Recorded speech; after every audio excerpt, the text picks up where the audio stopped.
Cara, pensei numa coisa aqui, cara, eu acho que tem fundamento. É uma teoria, mas vamos lá. Olha só, cara, assim, olha, eu fico pensando o seguinte, cara, qual seria o efeito, né, se o homem continuasse no jardim, né, no caso, né? Assim, a gente discutiu aqui, tá, beleza, o cara seria eternamente pecador, então esse lance de expulsar, né, o homem dali, vai ter um ato de clemência, um ato, né, de misericórdia, como a gente, né, viu aqui de acordo com a Bíblia. Só que tô pensando aqui no caso, no efeito, né, desse eternamente pecador, que seria isso exatamente, como é que seria o efeito disso, cara, na Terra.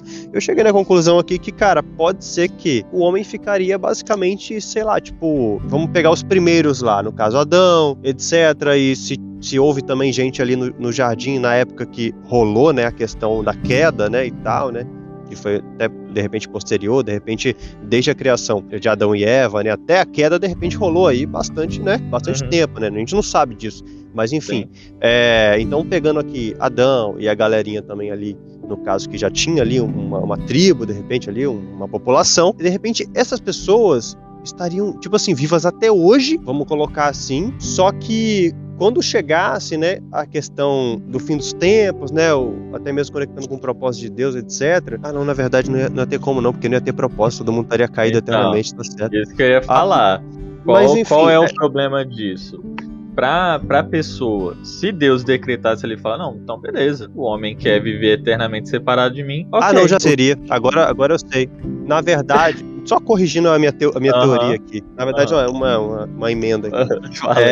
Então, aí o que ia acontecer, né, cara? Essa galera ia direto pro inferno, mano. Isso, é direto pro inferno. Agora faz sentido, porque o tempo que a gente tá aqui preservado, né, o tempo amarrado, é basicamente, né, a gente pensa que o inferno é inferno porque lá tem fogo, né, lá tem tormento e tal. Não, cara, se você poderia, o Éden, o Jardim do Éden, o que fazia o Jardim do Éden ser o Jardim do Éden ser um negócio bom? É porque lá era a presença perfeita, completa de Deus, entende? Então, se Deus deixasse completamente aquele lugar, abandonasse completamente aquele lugar, com todos aqueles frutos, com todos aqueles deleites ali pro homem, ia ser um inferno de qualquer jeito. Nenhuma fruta do mundo que tivesse naquele lugar, nenhum prazer do mundo que tivesse naquele lugar iria tirar o tormento do homem.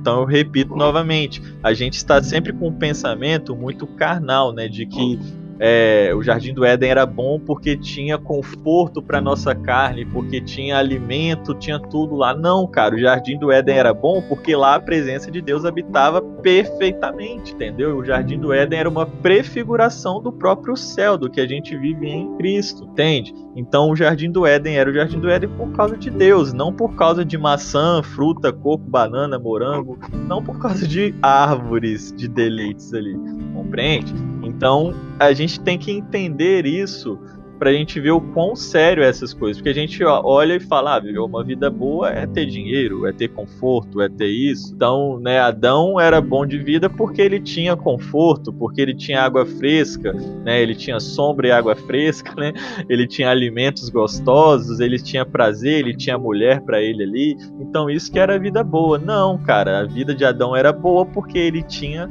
Deus, plenamente Deus, ele tinha a plenitude da trindade ali para se deleitar em Deus, por isso que era bom. Show? Então, se o inferno tiver todas essas coisas de prazeres mundanos, vamos lá, se no inferno se você puder, né, fazer sexo, se no inferno você puder curtir balada, fazer, sei lá, qualquer coisa aí que o mundo gosta de fazer, tá ligado? Pornografia, sexo fora do casamento, comer pra caramba, pela presença de Deus. Então o pecador não sabe o que é viver completamente separado de Deus, ok? Então esta é a grande questão. E eu não quero descobrir o que é pensar por esse lado, não. Realmente, eu tento aqui na minha cabeça tentar imaginar como deve ser isso. E eu já lembro da questão lá de Lázaro, lá, a questão lá. Pois é. Da questão do vão. São coisas que eu não tento descobrir, né? Eu creio que algumas coisas sobre o fogo, né, sobre ser queimado, eu acho que traz assim a questão do que deve ser esse sentimento. Por quê? Por exemplo, quando eu sofro de ansiedade, ataque do pânico e tal, cara, é um sentimento de angústia, de aflição tremendo. E parece que, tipo assim, em 2 minutos eu fico encharcado de sol, eu sou frio, sabe? É um negócio bizarro. Então eu creio que essa questão do fogo, né, de arder ali no fogo do inferno, vamos colocar assim, de ter a alma atormentada, eu acho que é o homem tentando descrever o mais próximo do sentimento humano, tá ligado? Tipo assim, é como se você estivesse sendo queimado vivo ali. É um sentimento de angústia, de aflição, sabe? Então, eu acho que é mais ou menos isso. Só que, obviamente, é muito pior, né? Porque a gente não sabe, como você falou, a gente não sabe o que é realmente ser separado de Deus. Só uma pergunta dentro disso. Isso é uma coisa, né? E Lago de Fogo é outra, né? Isso. O Lago de Fogo, o Gehenna e o Inferno e a separação é tudo ali a mesma coisa, tudo no mesmo local, mas aí tem algumas separaçõezinhas aí que a gente vai entendendo ao longo das aulas aí. Senão a gente vai entrar em um assunto completamente diferente. Mas pra gente continuar aqui, ficou claro as perguntinhas aí, as questões de vivência, né? Eu achei que a gente ia só fazer alguns comentários, a gente entrou um monte de pergunta nova aí. Yes, ficou muito claro. Então, ficou assim, mas a gente tem que levar em conta uma coisa. Fala. Quem foi que escreveu o livro Gênesis? Moisés. Exato. Ele ia escrever isso aqui público. Tá, e aí? Onde você quer chegar? Calma. Qual o público dele? Tá, os judeus. Exatamente. E como é que ele deveria escrever isso? Em qual sentido? Ele deveria escrever isso para um público que o entendesse, correto? Sim. Com base nos dialetos da época, etc. Correto? Sim. Então, vocês acham mesmo que se o povo não teve condição de entender os 10 mandamentos e já de cara cumpriu, ele teria condição de entrar em assuntos tão profundos quanto esse que a gente está entrando? Então, o que deveria acontecer? Ele deveria limitar a quantidade de revelação para aquilo que o povo teria condição de absorver naquele momento. Não é à toa que, quando ele está prestes a morrer, né, lá em Deuteronômios, até o versículo que eu citei no Sarça Presencial, se eu não estou enganado, Deuteronômios 18, do 15 a 18, né, o último ponto do discurso dele, ele fala que seria necessária a vinda de um outro profeta semelhante a ele, e que falaria basicamente aquilo que ele não disse. E que o povo deveria dar ouvidos a esse profeta. E que se o povo não desse ouvidos a esse profeta, aqueles que não dessem ouvidos, Deus pediria deles contas. Pra mim? Vou pegar aqui. É alusão a Jesus, não? Exato. Isso, só pra ter certeza ali certinho. Mas isso aí é certo. Isso mesmo, já achei aqui. Deuteronômio 18... do 15 ao 18. Isso, né? Lê aí pra gente. Aí o 18. Eis que lhe suscitareis um profeta do meio dos seus irmãos, como tu, e porei as minhas palavras na sua boca. E a ele lhes falarás tudo o que eu ordenar. E será que qualquer um que não ouvir as palavras dele, que ele falar em meu nome, eu o requererei, né? Então, tem que levar em conta que, por favor, se alguém que está ouvindo é judeu, não me entenda errado, não sou antissemita, muito pelo contrário, tá? Muitíssimo pelo contrário. Os judeus daquela época, os hebreus no caso, que os judeus ainda não existiam, só começaram a existir depois da separação dos reinos com Salomão, então eram hebreus mesmo, eles tinham um nível de raciocínio limitado. Então Moisés tinha que limitar, ele tinha que falar a verdade porque é a palavra de Deus, mas ele tinha que limitar também a quantidade de revelação que ele iria passar. Então ele usou os vocabulários que ele sabia que o povo ia entender. Deus deu para ele na medida que ele sabia que o povo iria entender, ainda que de maneira limitada, pequena e fechada. Entendeu? Então, não estou querendo fazer papel aqui de advogado de ninguém, mas era necessário uma pitada de revelação para o restante dela vir depois com Jesus, né? Então, até nisso era necessário um certo processo, um certo tempo, entende? Por isso que, beleza, hoje a gente tem condição de entender essas coisas numa ótica messiânica, né? Numa ótica que é cristocêntrica, né? Jesuítica, vamos dizer assim. Mas eles na época não tinham condição de entender. Tanto que foi necessário esse aviso de Moisés, né? Ó, vai vir outro que vai explicar essas coisas melhor do que eu, né? E vocês precisam ouvi-lo porque ele vai trazer mais ainda verdades do que eu trouxe. Então prestem atenção, porque são verdades vindas de Deus. E se são vindas de Deus, vocês têm que calar a boca e ouvir, né? Enfim, somente esse é o meu acréscimo. Mas eu não entendi o que isso tem a ver. Não entendi. Foi? Então, nós como cristãos temos condição de entender hoje essas verdades que vocês estavam discutindo sobre a questão do jardim, o que seria o fruto, o que mas você crê que alimento. Moisés entendia isso? Eu acredito que sim. Acredito sinceramente que sim. Eu creio que não. Porque isso era algo que os próprios apóstolos falavam que era um mistério que estava oculto ali sobre a igreja, sobre a salvação. Nem o diabo sabia disso, entende? Então isso não foi passado a ninguém. Tá, mas em qual versículo isso está? Qual?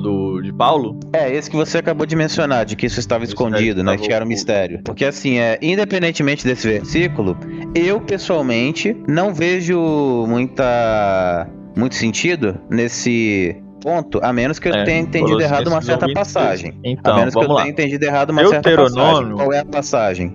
A passagem do Monte da Transfiguração. Por que Moisés e Elias estavam ali? Para mim era uma representação clara de que os dois entenderam exatamente o que é que já estava sendo escrito na lei e a quem ela se referia. Na minha visão. Posso estar errado. Então, vamos lá. Eu acho assim, que o contexto fala mais a questão de que eles entenderam que ia vir um Messias, né? Uma coisa assim, entendeu? É mais no sentido de uma profecia, né? Ele sustentar uma profecia, no caso que ia vir alguém, no caso que ia revelar, né? Bem nesse sentido aí, no caso. Eu acho que é bem isso, né? Eu tô vendo aqui, porque, tipo, esse texto em Deuteronômio, me parece que ele não é em relação a Jesus, tá? Tá falando aqui de profetas mesmo. Todo mundo pega esse texto de Deuteronômio para falar que Moisés estava se referindo a Cristo? Então, porque logo depois no versículo 20 fala aqui, porém o profeta que tiver a presunção de falar alguma palavra em meu nome, que eu não lhe tenha mandado falar, ou que falar em nome de outros deuses, esse profeta morrerá. E se disseres no teu coração, como conhecerei a palavra que o Senhor não falou? Quando o profeta falar em nome do Senhor, e essa palavra não se cumprir, nem suceder assim, essa é a palavra que o Senhor não falou. Com soberba falou aquele profeta, não tenha temor dele. Tá no mesmo contexto, logo depois desse texto aí. Pelo que dá a entender que ele tá falando como que o povo iria ser guiado, porque quando entra lá na época de coisas, chega um momento lá que eles vão ser usados o tempo dos juízes, né, de Israel, que eles vão ser guiados por profetas ali, ok? E Israel sempre foi guiado por profetas. Em relação a Elias e Moisés, dois significados. Na Bíblia a gente divide. A gente tem o Moisés, que é o pai da lei, ok? E os profetas. Quem foi o maior profeta foi Elias. Então, por isso que Jesus, quando ele vai dar a passagem ali sobre o rico e Lázaro lá no inferno, Abraão fala, olha, eles têm Moisés e os profetas, né? Então eles tinham duas formas de conhecer a Deus, pela palavra, pela lei de Moisés e pelos profetas. Então por isso que Elias e Moisés aparecem ali, porque Jesus estava acima de Moisés, que era a lei, e dos profetas, né? Porque ele se cumpria ali no que os profetas falavam. Deu para entender? E nesse versículo aqui de Deuteronômio não tá falando de Jesus, não. Tá falando da questão de como eles iriam ser governados ali, né? Como seria a direção, porque o povo estava preocupado, né? Se Moisés ia morrer, porque Moisés não iria entrar na Terra Prometida, então como que eles ouviriam a Deus agora? Moisés fala, vai levantar. Porque realmente, desses versículos depois, dá a entender, não dá a entender sobre Jesus. Dá a entender, tipo, um profeta qualquer, um profeta que Deus se levanta. E também porque realmente a intenção de Deus era que o povo fosse governado não governado, né, mas guiado por profetas, porque Deus que era o rei, Deus era o governante do povo. O próprio povo que, ao olhar os outros povos, quis imitar o que os outros povos faziam e aí constituíram um rei sobre eles. Mas a intenção de Deus não era isso, era que Deus, não era isso, a intenção, o governador deles, e os profetas estassem ali para falar por Deus. Exatamente. E vamos lá, a pergunta que você falou do texto é Colossenses 1, 26 ao 27, aqui você pode ler, né? É um mistério que esteve oculto durante séculos e gerações, mas agora foi revelado aos seus santos, a quem Deus entre os que não são judeus, aprove dar a conhecer as riquezas da glória deste mistério, isto é, Cristo em vós, a esperança da glória. A ele, portanto, proclamamos, aconselhando e ensinando a cada pessoa com toda a sabedoria, para que apresentemos todo homem perfeito em Cristo. Show? Então, isso daqui ele está falando da igreja, do propósito de ser salvo, de se tornar santo, né, irrepreensível ali, de se tornar um justo, ok? Então, a igreja, ela nunca foi mencionada, não claramente, obviamente, no Antigo Testamento. Isso era um mistério, né? Nem o diabo, nem os próprios judeus entendiam isso, né? Entendiam o motivo da igreja, não sabiam o que seria a igreja. Eles tinham exatamente o pensamento de que o Messias viria e estabeleceria o seu trono. Então a visão deles era direto lá para Apocalipse, né? Do que o Messias viria. Exatamente por isso que eles mataram Jesus, porque eles não entenderam isso. Show? Ficou claro aí, só para que isso aí é tema até mais lá para frente, né? A gente tá pulando alguns teminhos aí. Mas vamos lá. Então, dito isso, galera, já que Deus não podia fazer assim, já que Deus ele não podia fazer isso, já que Deus ele não poderia simplesmente salvar o homem estalando os dedos ali, né? Porque a gente entendeu sobre livre-arbítrio, sobre a árvore do conhecimento do bem e do mal e sobre as limitações, entre aspas, de Deus ali, né? Dele não poder fazer todas as coisas. Ele decretou e agora só havia uma forma, que era pelo seu próprio decreto. Então, como que Deus trabalha? A justiça de Deus, ela é uma justiça diferente. Deus trabalha com representante, né? Então ele falou, olha, se você, Adão, pecar, né, ele deu a ordem para Adão. Se você pecar, já era. Isso é interessante, por quê? Porque a gente vê que Eva come do fruto ali. E logo depois ele entrega a Adão. Mas quando Eva come, não acontece nada. Porém, quando ela entrega para Adão e Adão come, os olhos dele são abertos. Por quê? Porque a responsabilidade da humanidade estava sobre Adão. Ele era o representante da humanidade. Então, quando ele peca, os olhos são abertos, eles são expulsos ali do jardim, né? Ou seja, como o Aleph falou, né, para eles não serem eternamente pecadores. E aí Deus já entra com o plano de resposta, né, que a Thaís falou lá, né, o plano de correção, né? E por que era esse plano? E o que era este plano? Era exatamente se uma pessoa caiu, se uma pessoa errou, e esta única pessoa errou e todo mundo pagou o pato, né? Se uma pessoa acertasse, todo mundo também que confiasse nessa pessoa, né, que desejasse aceitar, né, vamos colocar assim, que desejasse ser salvo, conseguiria. Então, olha só que interessante, né? A gente pode até falar assim, Mateus, mas isso daí é injusto, o cara errou e eu tô pagando o pato. Isso é interessante por quê? Porque isso mostra a nossa soberba. O que a gente quer dizer quando a gente fala isso? Isso quer dizer que quando nós falamos isso, a gente está querendo dizer que se a gente estivesse no lugar de Adão, a gente não teria comido o fruto. Olha só a nossa arrogância. A gente faz isso hoje em dia também, né? A gente pega e fala assim, não, eu vou lá pra casa da novinha lá, não vai dar nada não, né? A gente tá sendo arrogante, aí chega lá, dá bosta, né? A gente cai. Então, o fruto do pecado é a nossa soberba aí, né? A nossa arrogância.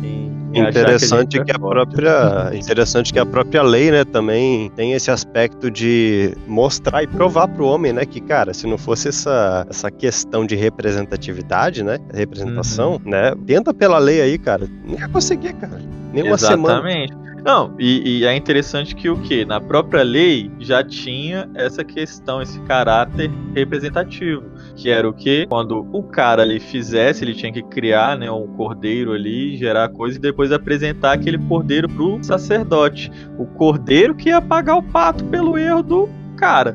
Então já tinha essa questão da representação até na própria lei, né? Por quê? Apontando para Jesus. Tá, Mateus, mas beleza, entendi que Deus não pode fazer todas as coisas, entendi que o homem teve que ser expulso do jardim, mas o que tem Jesus nessa questão? Ora, a única forma, se ninguém conseguia cumprir a lei, se ninguém conseguia ser justo, a única forma foi o quê? Foi se o próprio Deus fizesse o serviço. Só que Deus, ele não pode usar cheat, né? Ele não pode burlar o sistema, ele não pode fazer igual o brasileiro que dá um jeitinho.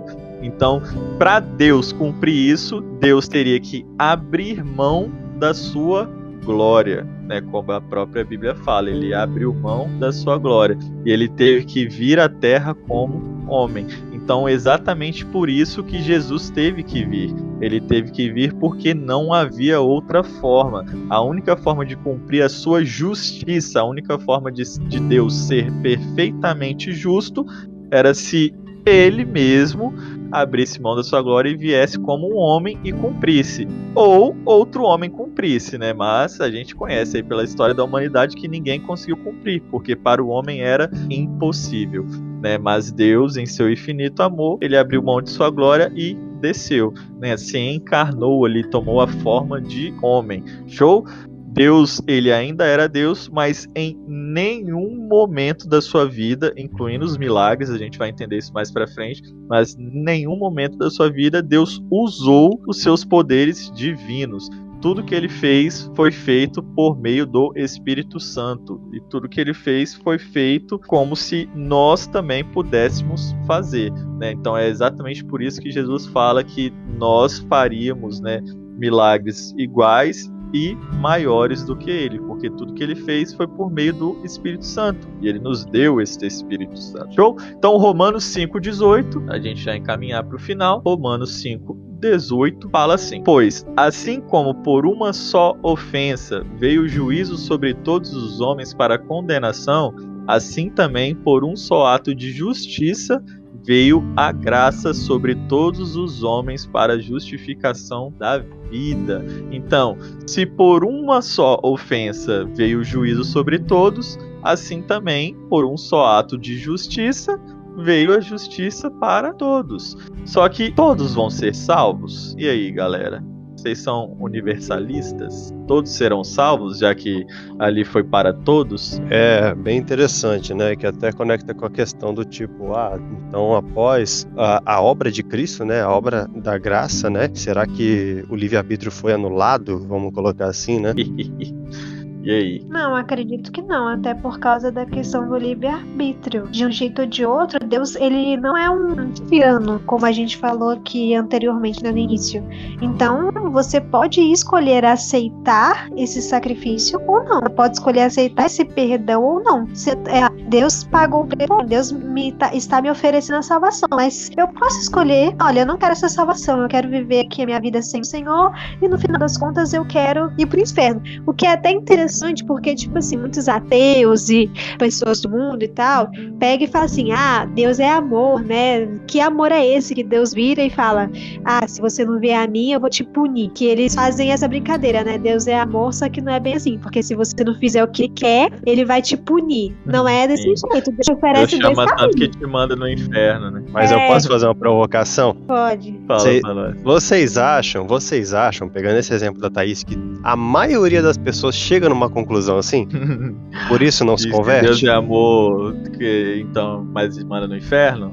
Sim, certamente. Não digo isso. Não digo assim, no sentido de que assim, eu não quero esse Deus, vou pro inferno mesmo, etc e tal. Isso é a conclusão. Não, certamente que não. Pro inferno, né?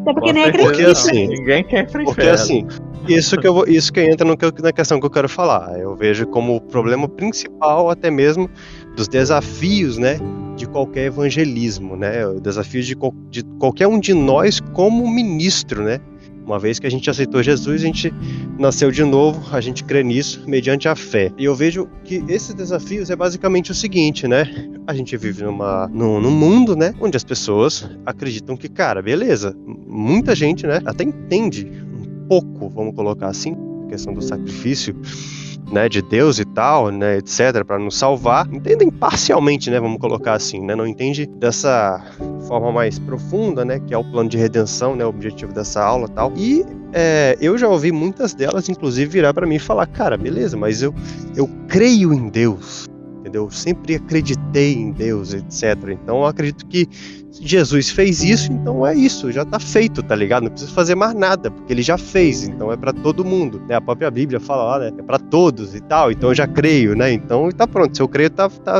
feito. Então, né? É um negócio, assim, difícil, vamos colocar assim, né? Tipo, ninguém é aquilo, tipo, eu não quero ir pro inferno, mas ele também não quer seguir a Deus. É uma confusão. Por quê? Porque na cabeça dele, né, e o que a cultura foi colocada também, é que o inferno é ruim porque tem fogo, porque tem capeta, porque tem coisa ruim, entendeu? E aí a pessoa acha que o inferno é ruim por causa disso. Não, o inferno é ruim porque lá não tem a presença de Deus. E isso, para alguém que foi criado por ele, é atormentador, ok? É literalmente um tormento. Só que nós não sabemos o que é isso ainda. Eu, graças a Deus, não vou saber nunca, né, o que é isso. Mas existem pessoas que querem. E aí é aquela questão, né? A pessoa fala, pô, Deus me ama, mas ele vai me mandar pro inferno? Vai, por quê? Porque o verdadeiro amor não busca os seus próprios interesses. Então, como assim Deus me ama, mas vai me mandar para um lugar para sofrer?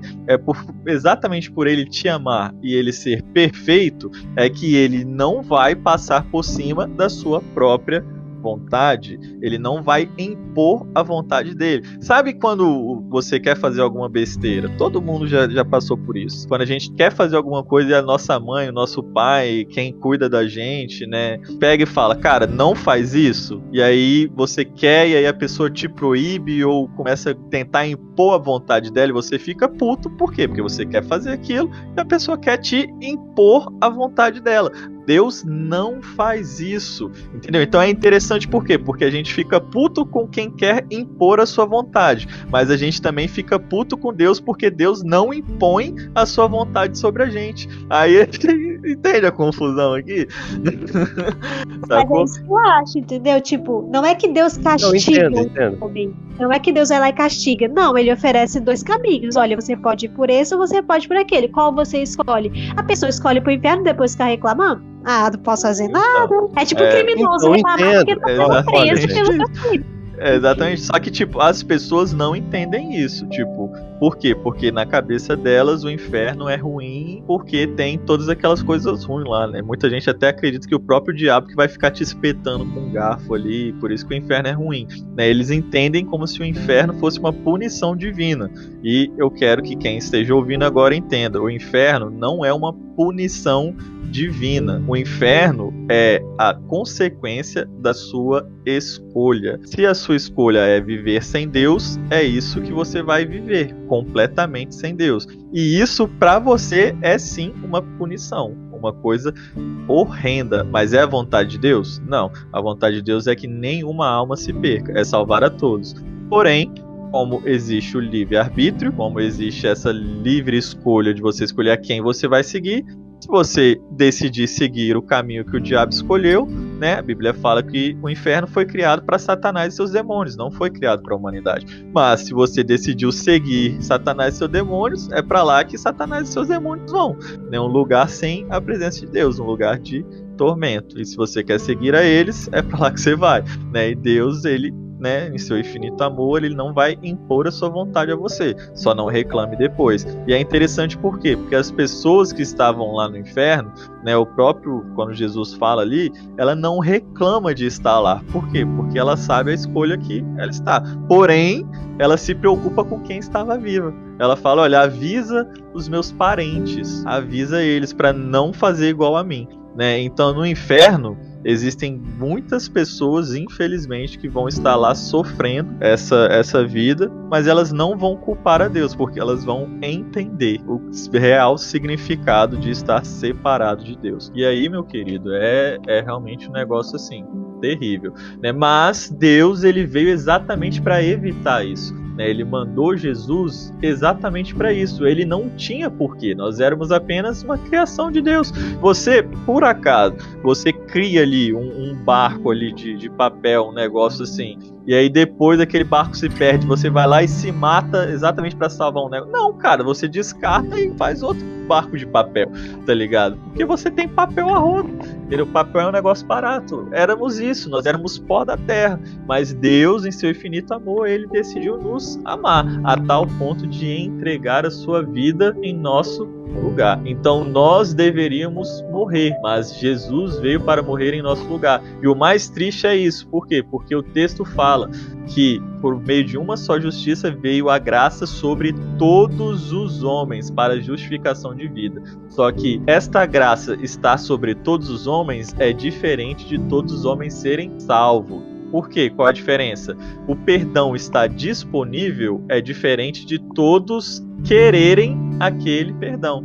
Né? Tem pessoas que não querem ser perdoadas. Parece ilógico? Parece, mas existem pessoas assim. Mas o que eu concordo, mas assim, o que eu falo, assim, minha crítica é principalmente em torno da realidade no Brasil. A gente tem um país, né, que nós vivemos, que teve uma penetração da Igreja Católica muito forte, principalmente na época pós-colonial do Brasil, jesuítas e tal, e por isso que a gente tem esse conhecimento, vamos colocar assim, mais ou menos básicos de que é Jesus, assim, que Jesus, né, é Bíblia e tal, essas questões todas aí nesse sentido, né, e depois quando veio a Reforma, penetrou com bastante força aqui no Brasil, porque já tinha essa base, né, de que era Jesus e tal, essas questões, por causa da fé católica que os portugueses trouxeram, e hoje, quando eu vejo, assim, a maior parte dos não convertidos, vamos colocar assim, eles vivem num conforto, cara, de tipo assim, cara, mas beleza, se a gente chegar pra ele e falar tudo isso que a gente tá discutindo aqui, ele fala, entendo, eu não entendia mais detalhes assim que a gente estão falando, mas beleza, eu até entendo, mas eu tô confortável de que,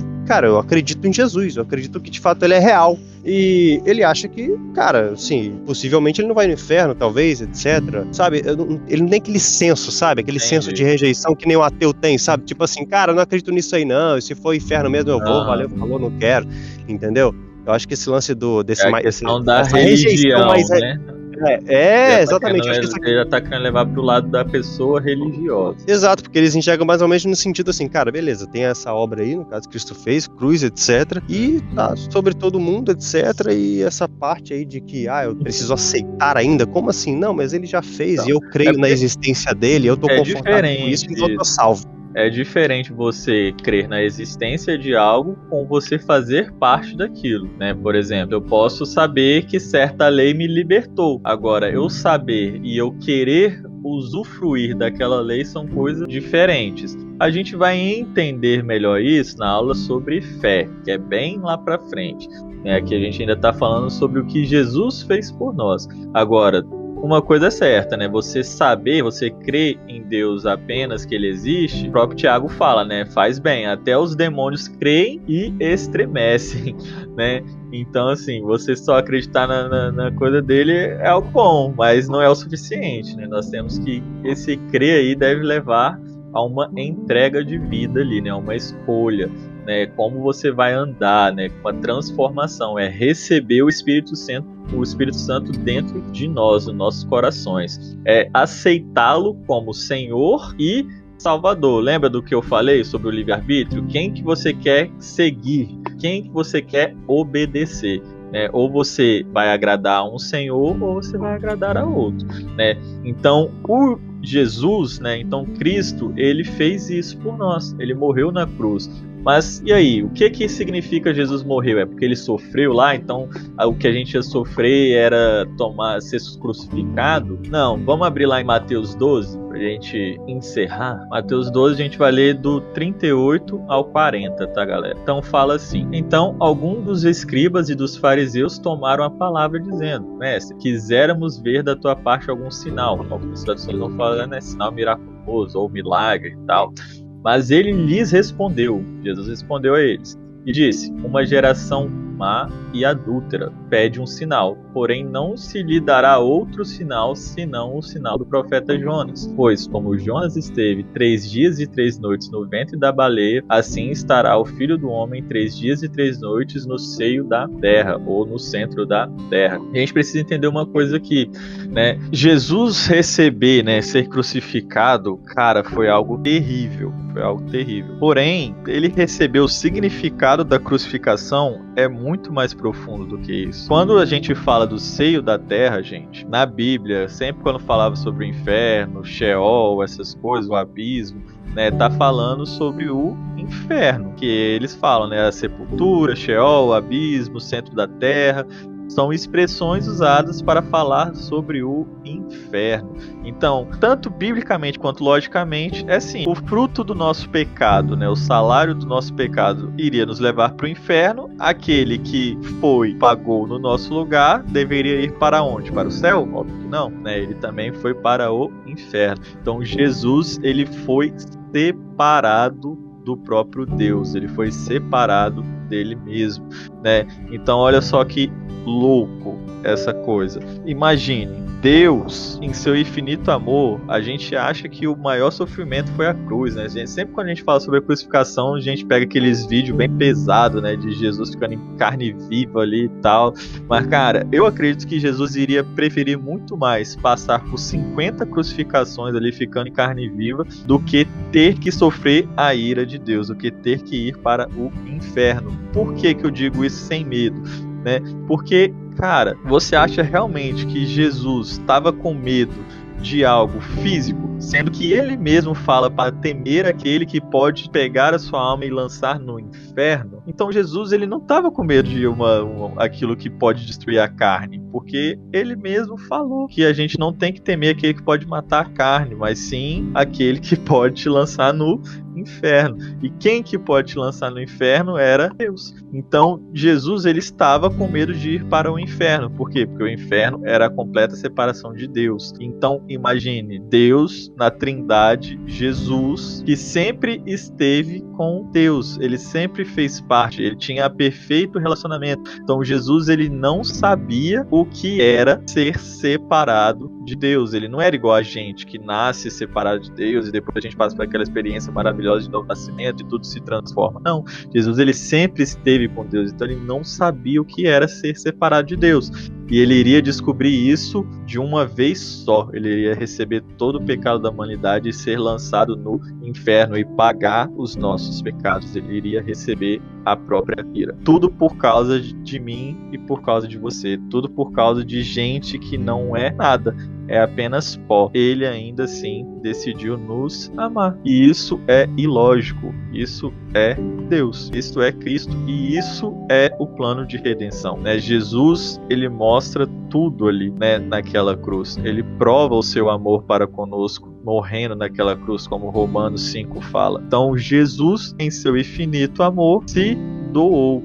Isso não foi algo fácil, ser separado de Deus, porque ele suou gotas de sangue. O tormento era tanto que ele suou gotas de sangue. E isso a ciência explica. A ciência fala que é possível você suar gotas de sangue, só que você tem que estar em um nível de tormento ali, um nível absurdo. Então, assim, cara, é a doideira. Cara, não tem explicação, assim, pra explicar o que foi isso. Não tem explicação. O preço a gente talvez nunca vai entender. A vida de Cristo, né? Jesus morrendo naquela cruz por amor a mim e por você, tendo que pagar tudo isso porque não havia outro jeito. Ele foi completamente justo e completamente amoroso. Deus não deu um jeitinho para nos salvar, né? Ele pagou todo esse preço.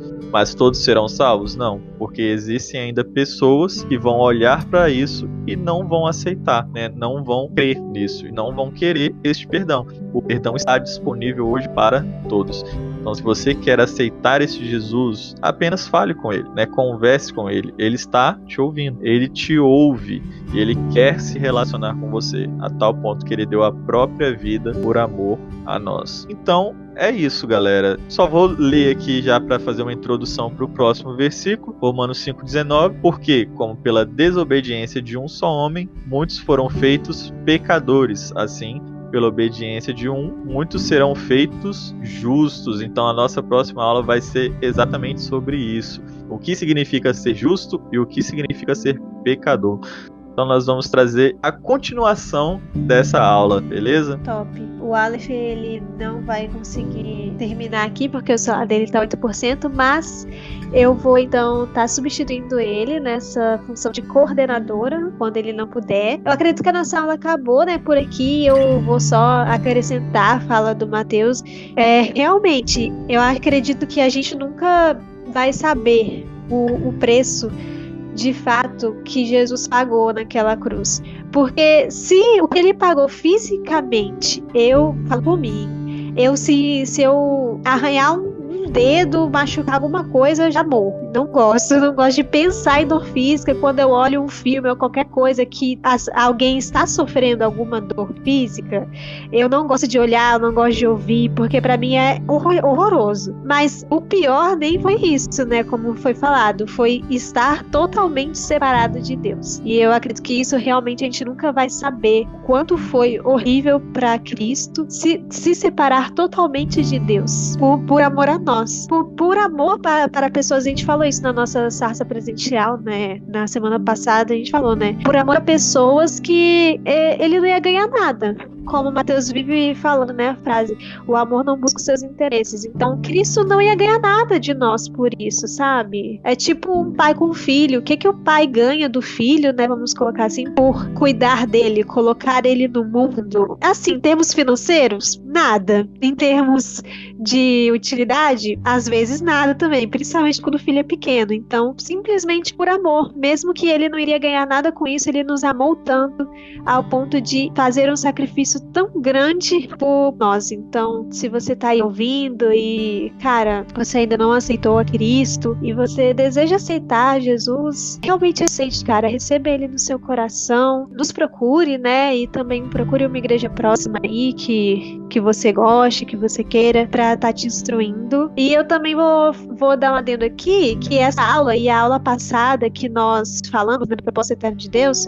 é uma aula que tem escrito também, tá? Tem um PDF escrito, um artigo escrito sobre isso, tá aqui no próprio Discord, aqui na aula de aulas escritas. Então, se você também quer ler sobre isso, para pegar todas as referências bíblicas e tudo mais, cada textinho bíblico que tá falando sobre essas coisas que a gente falou aqui, talvez coisas que a gente esqueceu de mencionar que está escrito na Bíblia, você pode estar vindo na sessão aqui de aulas escritas e tá baixando esse PDF para você estar lendo. E é isso, pessoal. Eu queria agradecer muito ao Mateus, agradecer ao Rafael, agradecer ao Aleph, agradecer ao Gabriel que estiveram aqui conosco. Foi uma aula muito boa. A gente falou aqui que, né, que seria uma aula mais para comentar e tal, mas surgiram muitas perguntas e muitas coisas, então eu gostei muito. A gente se vê na próxima com o Justo e Pecador, né, nossa aula de Justo versus Pecador aí, e já vai meditando nesse versículo que o Mateus falou aí pra gente começar a nossa próxima aula com tudo. Valeu!